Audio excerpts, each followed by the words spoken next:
വയനാട് ദുരന്തത്തോടുകൂടി ഒരുപക്ഷെ വിസ്മൃതിയിലായിപ്പോയ അർജുൻ ഷിരൂരിൽ മണ്ണിടിച്ചിലിൽ അകപ്പെട്ട അർജുനെ കുറിച്ചുള്ള ഒരു വാർത്തയാണ് ഇപ്പോൾ വന്നിരിക്കുന്നത്. ഷിരൂരിൽ രക്ഷാദൗത്യം പ്രതിസന്ധിയിലാണെന്ന് മണ്ണിടിച്ചിൽ കാണാതായ അർജുൻ്റെ സഹോദരി ഭർത്താവ് ജിതിൻ പറഞ്ഞു.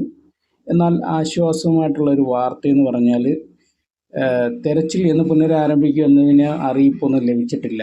ജലനിരപ്പ് കുറഞ്ഞതിനാൽ നാളെ സ്വമേധയാ തിരച്ചിൽ ഇറങ്ങുമെന്ന് ഈശ്വർ മാൽപെ അറിയിച്ചു. അതാണ് ഒരു ആശ്വാസമായിട്ടുള്ള ഒരു വാർത്ത. അദ്ദേഹം സ്വന്തം നിലയിൽ ഈ പരിശോധനയ്ക്കായിട്ട് നാളെ ഇറങ്ങുമെന്നാണ് ഇപ്പോൾ പറഞ്ഞിരിക്കുന്നത്. ജില്ലാ കളക്ടർ, സ്ഥലം, MLA എന്നിവരെ ബന്ധപ്പെടാൻ സാധിക്കുന്നില്ലെന്നും ജിതിൻ പറയുന്നു. അതേസമയം തൃശ്ശൂരിലെ യന്ത്രം കൊണ്ടുപോകുന്നതിൽ തീരുമാനം ആയിട്ടില്ല. അതിനിടെ അർജുൻ്റെ വീട്ടിൽ നിന്നും പ്രതിപക്ഷ നേതാവ് VD സതീശൻ സന്ദർശനം നടത്തി. കോഴിക്കോട് കണ്ണാടിക്കടവിലെ വീട്ടിൽ എത്തിയ അദ്ദേഹം തിരച്ചിൽ പുനരാരംഭിക്കാൻ കർണാടക സർക്കാരിൽ സമ്മർദ്ദം ചെലുത്തുമെന്ന് ഉറപ്പ് നൽകിയിട്ടുണ്ട്.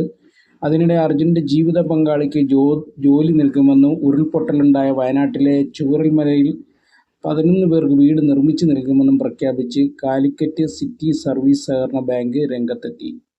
Bank chairperson prima Manoj, MBR cancer centre chairman CN Vijayakrishnan തുടങ്ങിയവരാണ് കോഴിക്കോട് പ്രസ് ക്ലബ്ബിൽ നടന്ന വാർത്താ സമ്മേളനത്തിൽ ഇക്കാര്യം വ്യക്തമാക്കിയത്.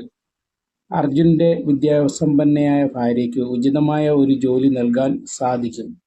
സഹകരണ നിയമവ്യവസ്ഥകൾ ഇതിൽ ഇളവ് അനുവദിച്ചുകൊണ്ട് ഇവരെ ബാങ്കിൽ ജൂനിയർ ക്ലർക്ക് തസ്തികയിൽ കുറയാത്ത ഒരു ജോലിക്ക് നിയമിക്കുന്നതിന് അനുവാദം തരുന്ന പക്ഷം ഇത്തരത്തിൽ നിയമനം നൽകാൻ ബാങ്ക് തയ്യാറാണെന്നും അവർ കൂട്ടിച്ചേർത്തു.